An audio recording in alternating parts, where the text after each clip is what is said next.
আজকে আমাদের মুসলমানকে সঠিক ইতিহাস শেখানো হয় না। সারা দুনিয়ায় বিজ্ঞানের সমস্ত আবিষ্কারগুলো মুসলিম বিজ্ঞানীদের। এই যে প্লেন চলে, এই প্রযুক্তির আবিষ্কারক কে জানেন? নাম বলতে পারবেন শিক্ষিতরা? আব্বাস বিন ফিরনাস। কিনা? উনি একজন স্প্যানিশ মুসলিম বিজ্ঞানী। 550 বছর আগে তিনি ইউরোপের পিরেনিস পর্বতমালা থেকে আপনার গ্ল্যান্ডিং এর মাধ্যমে আকাশে উড়েছেন। যে আকাশে উড়া যায় মানুষের, এই ধারণাটা আবিষ্কার করেছেন আব্বাস বিন ফিরনাস। একদিকে ছিলেন মুফাসসির, একদিকে ছিলেন মুহাদ্দিস, আরেকদিকে ছিলেন একজন মহাকাশ বিজ্ঞানী। মেডিকেল সায়েন্সের জনক কে? ইবনে সিনা মূল জনক না, কিন্তু নামটা আমাদের শেখানো হয় না। আবুল কাসেম জাহরাউই, উনি আরেকজন, কিন্তু মূল চিকিৎসা শাস্ত্রের জনক। ইউরোপ এখনো তার বই থেকে চিকিৎসা শাস্ত্র পড়ে। আবুল কাসেম জাহরাউই, কি নাম? রাহমাতুল্লাহ। তিনি শুধু দাঁত তোলার জন্য 250 যন্ত্র নিজে বানায় গেছেন। কত? 250 যন্ত্র। আর ওনার যে কিতাব চিকিৎসা শাস্ত্রের উপর 30 খণ্ড। কত? এই আবুল কাসেম জাহরাউই রাহমাতুল্লাহ তার বইয়ের কয়েক পৃষ্ঠা পড়ার সৌভাগ্য আমার হয়েছে। গোটা আধুনিক চিকিৎসা শাস্ত্রের জনক ইবনে সিনা, পুরনো চিকিৎসা শাস্ত্রের জনক, আধুনিক চিকিৎসা শাস্ত্রের মেডিকেল সায়েন্সের জনক আবুল কাসেম জাহরাউই রাহমাতুল্লাহ। তার বইয়ের কয়েক পৃষ্ঠা আমার পড়ার সৌভাগ্য হয়েছে।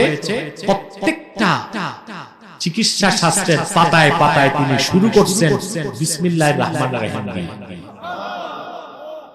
আর লেসান শেষ করছেন আল্লাহু আ'লামু বিস-সাওয়াব।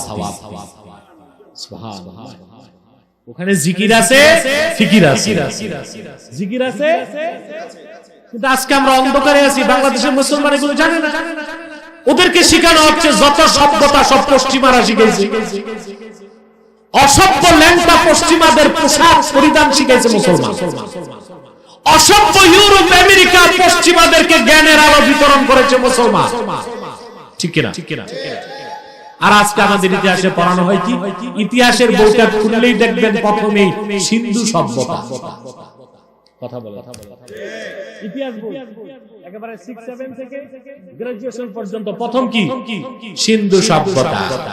তারপরে হচ্ছে রোমান সভ্যতা, তারপরে হচ্ছে হরপ্পা মহেঞ্জোদারোর সভ্যতা, তারপরে হচ্ছে ভারতীয় সভ্যতা। সব অসভ্যতাকে সভ্যতা নামে পড়ানো হচ্ছে। ওখানে কিচ্ছু নাই, শুধু দেবদেবীর গল্প ছাড়া আর কিচ্ছু নাই। কিন্তু সারা দুনিয়াকে সভ্যতা জ্ঞান যারা শেখালো, সে আরবীয় সভ্যতার ইতিহাস আমাদেরকে পড়ানো হয়। ঠিক কিনা বল?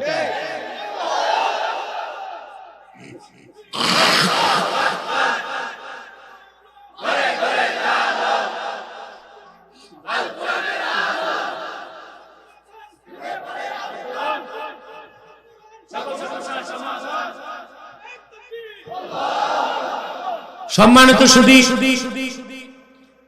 কষ্ট পাচ্ছেন আমার কথায় না শুনতেছেন? বিজ্ঞানের সমস্ত অধ্যায় রচনা করেছে মুসলমান। কারণ ওই যুগে ইবনে সিনা, ইবনে রুশদ, আপনাদের স্যার হচ্ছে গণিতের শিক্ষক। অ্যালজেব্রার আবিষ্কারক কারা? মুসলিম। তারপরে গণিতের শুরুটা ছিল 0 থেকে 9। এই যে ভগ্নাংশ গণিত, এটা আবিষ্কার করছে আরবি বিজ্ঞানীরা। ঠিক কিনা? এই গণিত থেকে পরবর্তীতে ইলেকট্রিক ম্যাথ, উচ্চতর গণিত আসছে। সমস্ত গণিতটাও আবিষ্কার করছে কারা? মুসলিমরা। জাবের বিন হাইয়ান অ্যালজেব্রার জনক। এর জন্য জাবের থেকে আল-জাবার, আল-জাবার থেকে আল-জাবরা। সুবহানাল্লাহ। তাহলে ওই যুগের তারা জিকির করতেন, ফিকির করতেন। এই জন্য তারা নাস্তিক হতো না, তারা আল্লাহওয়ালা হইতো, বিজ্ঞানী হইতো। আর আমরা আমাদের শিক্ষা ব্যবস্থায় জিকির বাদ দিয়েছি। জিকির মানে কোরআনকে বাদ দিয়েছি। সেই জন্য ফিকির করতে যায় 2 পাতা বিজ্ঞান পড়ে আমার দেশে নাস্তিক তৈরি হচ্ছে। কারা বেশি নাস্তিক বাংলাদেশে আমি দেখছি? যারা ঢাকা বিশ্ববিদ্যালয়ে চারুকলায় পড়ে, এই চারুকলার ঝাড়ু মারা গুলো বেশি নাস্তিক। কলা অনুষদ, অনুষদের নাম কি? সব অনুষদ আছে, কলা অনুষদ, জোলালু অনুষদ, কালাবেগুন অনুষদ, এগুলো পড়ে। সাংবাদিকতা যারা পড়ে এরা নাস্তিক হয়, বাংলা সাহিত্য যারা পড়ে এরা নাস্তিক হয়, দর্শনে যারা পড়ে এরা নাস্তিক হচ্ছে। তার কারণ তাদেরকে শুধু পশ্চিমাদের চিন্তা আর তাদের দর্শন শেখানো হচ্ছে, কিন্তু আল্লাহর কোরআনের জিকির থেকে দূরে রাখা হয়েছে। ঠিক না? জিকির লাগবে, সাথে কি লাগবে? কি লাগবে? চিন্তা। চিন্তা কিভাবে করবেন? খোরাক দিবে কে? সুবহানাল্লাহ বলবেন। যেই ফিকির, যেই চিন্তা, যেই গবেষণা, যেই চিন্তা, যেই গবেষণা মানুষকে তার স্রষ্টার পরিচয় দিতে পারে না, ওইটা কোনো চিন্তা না, কোনো গবেষণা নয়। যেই চিন্তা, যেই গবেষণা মানুষকে তার স্রষ্টার সান্নিধ্যে নিয়ে যায়, সেটা ফিকির। ওই রকম ফিকিরের দাম কত বেশি! ইমাম গাজ্জালি লিখেছেন, 1 ঘন্টা আমার আল্লাহর সৃষ্টি নিয়ে ফিকির করা 60 বছর নফল ইবাদতের চেয়ে বেশি সওয়াব। কতক্ষণ? তাফাক্কুরু সাআতিন খায়রুম মিন ইবাদাতি 60 সানা। 1 ঘন্টা আমার আল্লাহর সৃষ্টি নিয়ে গবেষণা করা 60 বছর নফল ইবাদতের চেয়ে বেশি। আল্লাহু আকবার। ওটা কোন ফিকির? যে ফিকির, যে চিন্তা, যে গবেষণা, যে দর্শন, যে বিজ্ঞান মহান আল্লাহর কাছে আপনার মস্তক নত করায়, মহান আল্লাহর কুদরতের সামনে আপনার মস্তক নত করায় দিবে। আজ আমার দেশের বিশ্ববিদ্যালয়গুলোতে জিকির নাই, ফিকির আছে। ফিকিরটাও কোরআনের ফিকির না, ফিকিরটা হচ্ছে পশ্চিমাদের ফিকির। এজন্য 100 বছরে আমরা কি পাইছি? 1921 সালে ঢাকা বিশ্ববিদ্যালয় প্রতিষ্ঠিত হয়েছে। কত সালে? 100 বছর হয়ে গেছে। 100 বছরে এই বিশ্ববিদ্যালয় জাতিকে বিশ্বমানের প্রফেসর, দার্শনিক, বিজ্ঞানী একটা উপহার দিতে পারে না। উপহার দিয়েছে আহমদ শরীফের মতো আহম্মদ কিছু বুদ্ধিজীবী, জাফর ইকবালের মতো কিছু ইউটিউব চোর, গবাদি পশু। ঠিক কি না? সরকারের কে শাসন করবে? ঠিক কইছেন আপনি, চেয়ারম্যান ঠিক কইছে।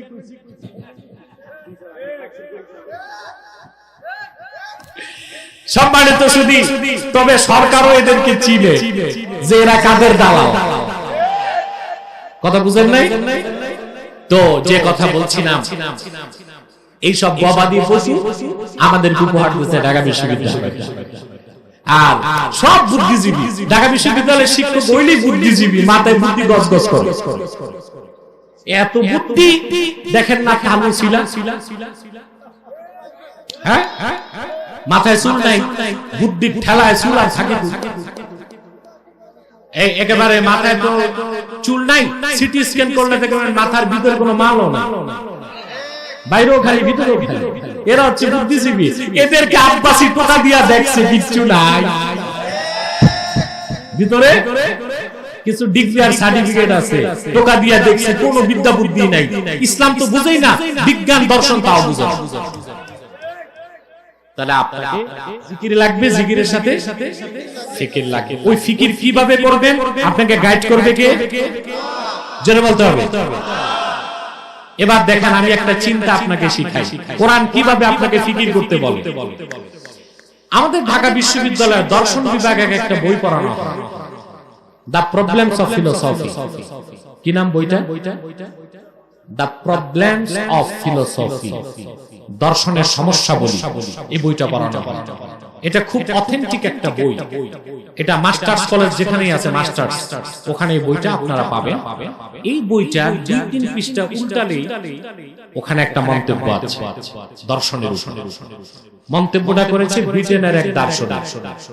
ওই মন্তব্যটাকে দর্শনের ইতিহাস 3000 বছর আগ থেকে, কত সে 3000 বছর আগ থেকে আজ পর্যন্ত দর্শনের ইতিহাস ঘেটে দার্শনিক মন্তব্য করে। যে মন্তব্যটা আছে দ্য প্রবলেমস অফ ফিলোসফিতে, যে it is the most authentic statement of philosophy, দর্শনের সবচেয়ে সত্য গ্রহণযোগ্য মত এটা। মতটা কি? ব্রিটেনের দার্শনিক বলেন যে আমি কিছুই বিশ্বাস করি না, তবে আমি বিশ্বাস করি আমি আছি। আমি বিশ্বাস করি আর কিছু আমি বিশ্বাস। এবার সে বলতেছে দর্শনের কাজ যেটা চিন্তা করা, সে বলতেছে আমি যেহেতু আছি তো আছি কই? আমি সৃষ্টি জগতে আছি। যদি আমি থাকি সৃষ্টি জগৎ আছে, আর যে সৃষ্টি জগৎ থাকে অবশ্যই সত্তা আছে। সুবহানাল্লাহ। আমি চিন্তায় পড়ে গেলাম, ব্রিটেনের একজন দার্শনিক বেদিন মানুষ এত সুন্দর কথা কোথায় পেল? চিন্তা করে দেখলাম এটা ইসলাম থেকে সে ধার করেছে। বিজ্ঞানের যতটুকু সত্য ইসলাম থেকে ধার করা, আর যতটুকু মিথ্যা পুরাটাই মন গড়া। যেমন বিজ্ঞান এখন আমাদের স্কুলে শিখায় বানর থেকে মানুষ। The theory of evolution, বিবর্তনবাদ, এটা বিজ্ঞান না অনুমান? অনুমান কিরকম অনুমান আপনারা পড়ছেন, কিন্তু মাঝখানে আমরা যখন এসএসসি পরীক্ষা দিয়েছি তখন আমাদের বইতে বিবর্তনবাদ ছিল না, 90 দশকে। পরবর্তীতে আবার বিবর্তনবাদ এসেছে, ঠিক কিনা? প্রশ্ন হচ্ছে এই বিবর্তনবাদ আমাদের শিক্ষা ব্যবস্থায় আনলো কারা? তাদেরকে আমাদের চিহ্নিত করতে হবে। তারা ইসলামের শত্রু, তারা মুসলমানের শত্রু, তারা দেশের শত্রু। আমার বিশ্বাস তারা নাস্তিক্যবাদ ও হিন্দুত্ববাদকে বাংলাদেশে প্রতিষ্ঠা করতে চায়। সেজন্য আমি আমার বক্তব্যে কড়া সমালোচনা করেছি। যদি শিক্ষা অসাম্প্রদায়িক হতে হয় তো সপ্তম শ্রেণীর ইতিহাস আর সমাজ বিজ্ঞান বইয়ের মলাটে ভারতের বিহারের মন্দিরের ছবি কেন পান নাই? আমার বক্তব্য 3 দিন পর শিক্ষামন্ত্রী তার ভুল স্বীকার করছে। এটা যে ভুলে কেমনে হইল তা তো জানি না। আমার কথা ভুল স্বীকার করছেন, এবার তওবা করে সংশোধন করেন।